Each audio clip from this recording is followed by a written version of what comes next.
이 시간은 독서 묵상 주보 안쪽의 내용을 함께 묵상하도록 하겠습니다.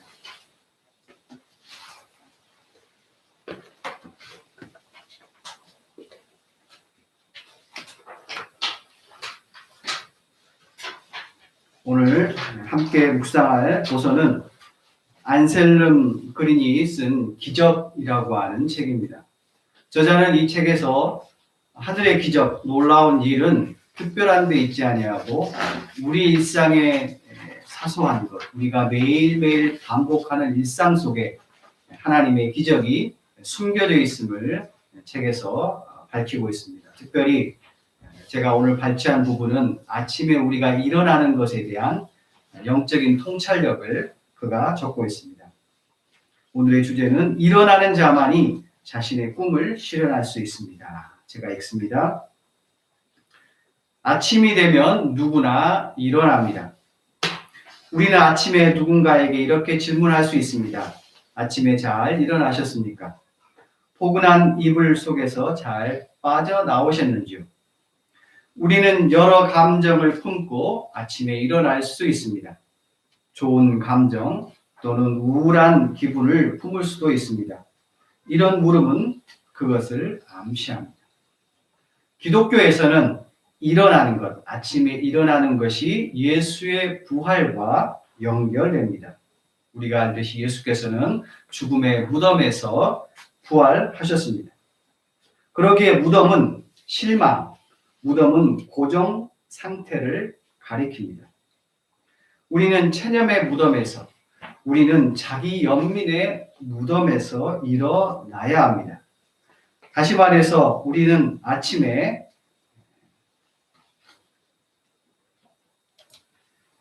일어나면서 잠에서 일어나는 것을 생각할 수 있습니다. 하루를, 내 삶을 주도하기 위해서 말입니다. 저자는 두 번째로 일어나는 것을 이렇게 적용합니다. 또한 일어나는 것은 수동적인 관객 역할을 멈추고 삶을 향해 일어나는 것도 의미합니다. 관객은 편안히 있고 그 상태에 머물러 있습니다. 관객은 그저 안락 의자에 앉아 삶을 그저 바라봅니다. 삶을 책임지기 위해 일어나지 않습니다. 그러나 일어나는 사람은 모험도 하고 그러다 보면 다칠 수도 있습니다. 자신의 삶을 위해 노력합니다. 일어나 떠나는 사람만이 자신의 꿈을 실현할 수 있습니다. 일어나는 사람은 적극적입니다. 그는 뭔가를 시도하고 삶에 뛰어들 줄 압니다. 그러다 보면 뭔가 좋은 일이 나올 수도 있습니다. 세 번째로 저자는 일어나다를 이렇게 적용합니다. 일어나다라는 말은 다르게도 적용할 수 있습니다. 사회에 유언비어를 퍼뜨리며 악 영향을 미치는 이들에게 맞서는 것입니다. 우리는 삶을 부정하는 경향에 맞설 수 있고 지배적인 견해에도 맞설 수 있습니다. 길에 놓인 장애물에 맞서 일어날 수 있습니다. 이러한 장애물은 새로운 날을 기대하는 삶에서 멀어지도록 위협하기 때문입니다. 저자는 결론적으로 우리에게 이런 얘기를 남깁니다. 우리는 무의식적으로 행하는 것을 의식적으로 행해야 합니다. 아침에 일어나면서 모든 것을 의식적으로 행하십시오. 우리는 일어나면서 하루 안으로 들어갑니다. 안락한 이불 속을 박차고 나옵니다. 수동적으로 보기만 하던 것을 그만두고 삶이라는 경기로 뛰어듭니다. 삶을 놓치지 않고 떠나기 위해 일어납니다. 우리는 하나님을 향해 떠납니다. 우리의 길은 결국 언제나 하나님 그분께 다가가는 것입니다. 한편으로 그것은 다른 사람에게 가기 위한 것이기도 합니다. 이제 우리는 아침에 일어날 때마다 부활의 신비, 부활의 기적을 인지하게 될 것입니다. 명심하십시오. 부활은 우리의 신앙, 우리의 삶의 기초, 토대입니다. 여러분이 아침에 일어날 때마다 적극적으로 나의 삶에 대처하시고 더 나아가서 하나님을 향해 이웃을 향해 도전할 수 있는 놀라운 변화가 여러분의 삶에 넘쳐날 수 있기를 간절히 기원합니다. 이 시간 주기도문으로 우리의 소원을 하나님께 아뢰시겠습니다. 하늘에 계신 우리 아버지, 아버지의 이름을 거룩하게 하시며 아버지의 나라가 오게 하시며 아버지의 뜻이 하늘에서와 같이 땅에서도 이루어지게 하소서. 오늘 우리에게 일용할 양식을 주시고 우리가 우리에게 잘못한 사람을 용서하여 준 것 같이 우리 죄를 용서하여 주시고 우리를 시험에 빠지지 않게 하시고 악에서 구하소서. 나라와 권능과 영광이 영원히 아버지의 것입니다. 아멘.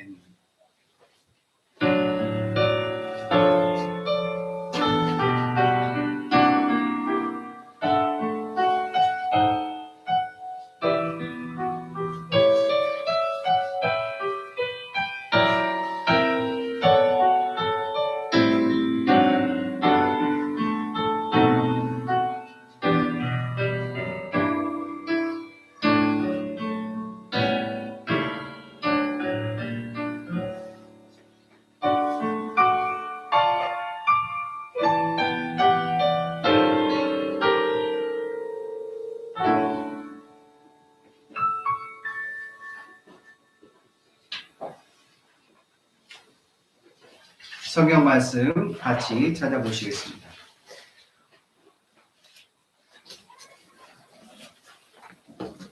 요한복음 20장 24절로 29절까지의 말씀입니다.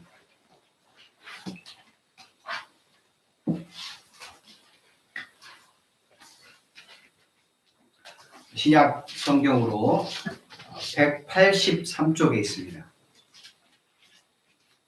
183쪽 요한복음 20장 24절로 29절까지의 말씀.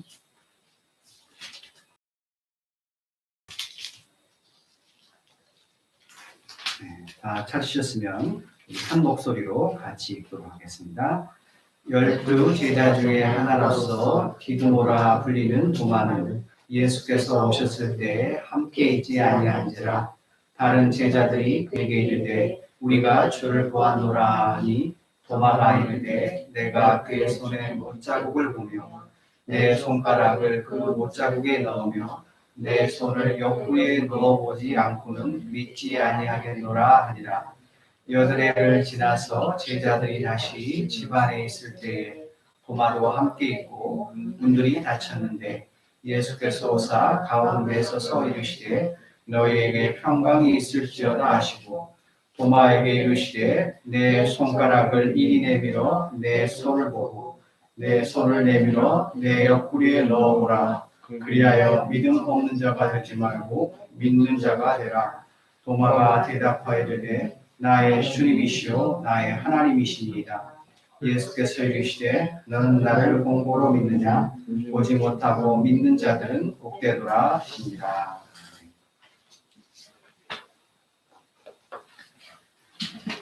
영어 속담을 하나 소개합니다.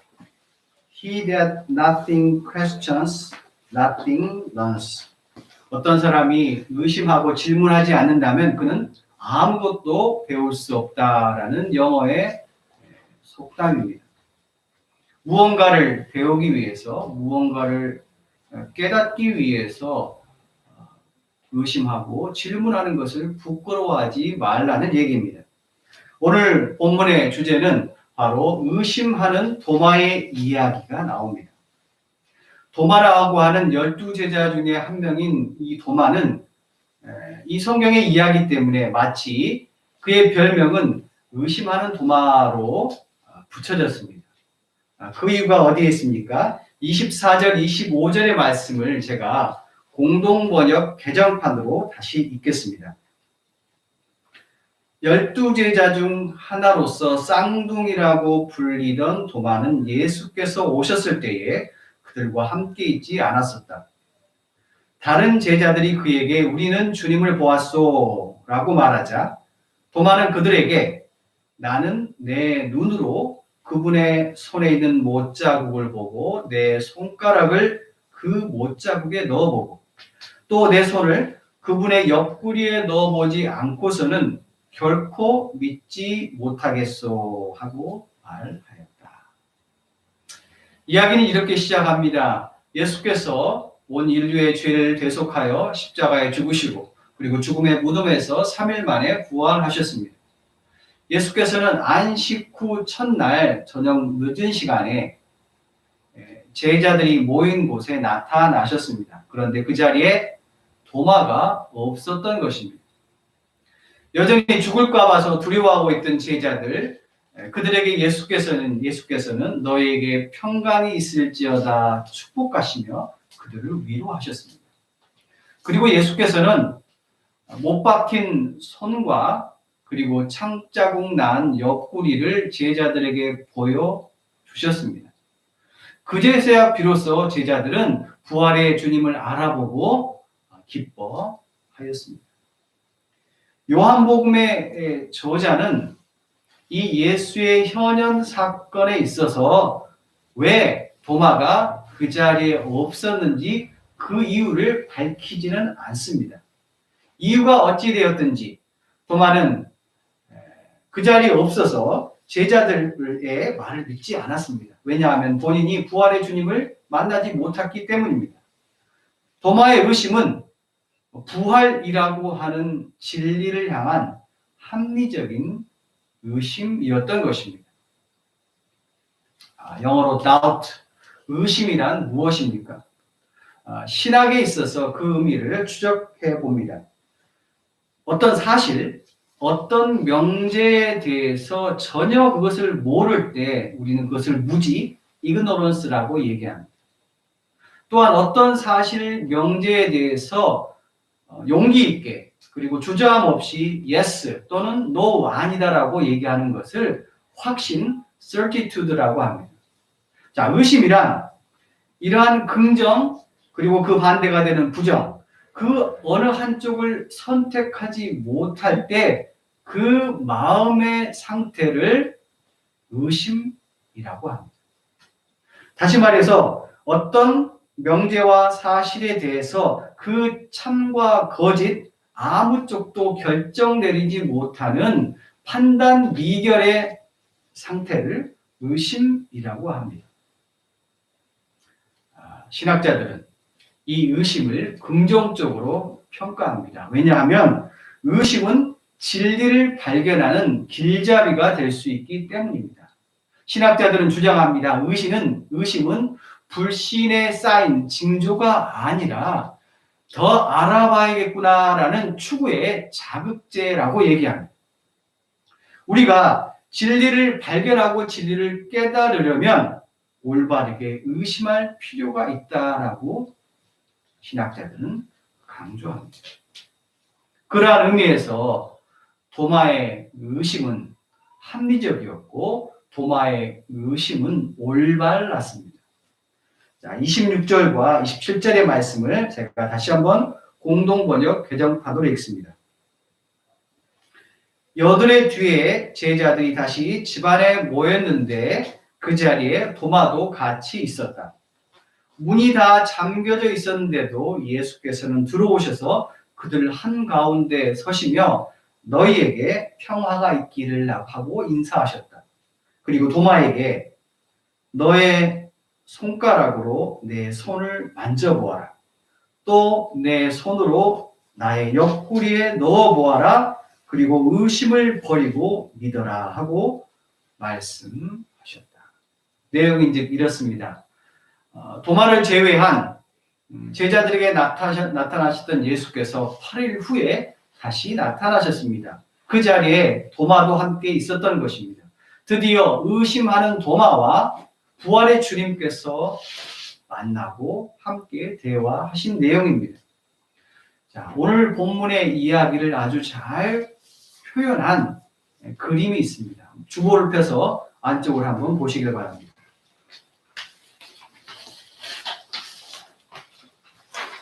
이 작품은 이탈리아 화가 카리바조의 작품입니다. 1601년도 또는 2년에 완성되었다고 합니다. 그 배경에는 어떠한 장소를 암시하지 않습니다. 단지 4명의 사람, 예수와 3명의 제자만이 등장합니다. 이 4명의 인물들은 그림 캔버스 안을 꽉 채우고 그 배경은 어두운 검은색입니다. 자, 그런데 예수와 3명의 제자들의 시선을 한번 살펴보십시오. 이 4명의 인물들이 바라보고 있는 것은 바로 예수의 옆구리에 난 상처와 도마의 손가락을 향하고 있습니다. 영국의 철학자 프란시스 베이컨은 얘기합니다. If a man will begin with certainties, he shall end in doubt. 어떤 사람이 확신으로 시작한다면 그는 의심으로 끝날 수도 있습니다. But if he will be content to begin with doubts, he shall end in certainty. 그런데 어떤 사람이 의심으로 기꺼이 출발한다면 그는 확신으로 끝날 것입니다. 다시 말해서 아는 척하지 말라는 것입니다. 믿는 척하지 말라는 것입니다. 부끄러워하지 말고 의심하고 질문하는 것입니다. 의심을 부끄러워하지 않았던 도마는 부활의 주님을 만나게 되고 위대한 신앙을 고백합니다. 28절입니다. 도마가 대답하여 이르되 나의 주님이시오 나의 하나님이시니이다. 신약 성경에 예수의 생애와 교훈을 적고 있는 복음서에 2가지 위대한 신앙 고백이 등장합니다. 첫 번째는 베드로의 신앙 고백이고 두 번째는 오늘 본문의 도마의 신앙 고백입니다. 예수께서는 3년의 공생의 정점에서 제자들에게 질문합니다. 너희는 나를 누구라 하느냐? 그때 베드로가 얘기합니다. 주는 그리스도시요 살아계신 하나님의 아들이십니다. 예수께서는 베드로를 축복하시고 그의 신앙 고백 위에 교회가 세워질 것이며 그에게 천국 열쇠를 허락하셨습니다. 그리고 오늘 본문에서 부활의 주님을 만난 도마의 신앙 고백입니다. 도마는 본인의 의심, 본인의 질문 앞에 주님께서 나타나셔서 그의 손으로 예수의 못자국과 옆구리의 상처를 경험하고 나서야 나의 주님이시오 나의 하나님이십니다 라는 위대한 고백을 하게 됩니다. 사랑하는 성도 여러분, 도마는 아무 생각 없이 등 떠밀려서 믿습니다 아멘 하지 않았습니다. 도마는 자신의 마음과 생각을 분명히 알아차리고 합리적인 의심을 표명했습니다. 도마는 그 의심을 해결하기 위해서 고민하고 도마는 기다렸고 도마는 기도했습니다. 부활의 주님께서는 의심하는 도마를 사랑하셨고 그를 만나 주셨습니다. 현대를 살아가는 우리는 그 어느 시대보다 첨단 지식과 과학으로 인하여 보이지 않는 하나님의 존재와 그리고 성경의 진리 앞에 많은 의심을 품고 있습니다.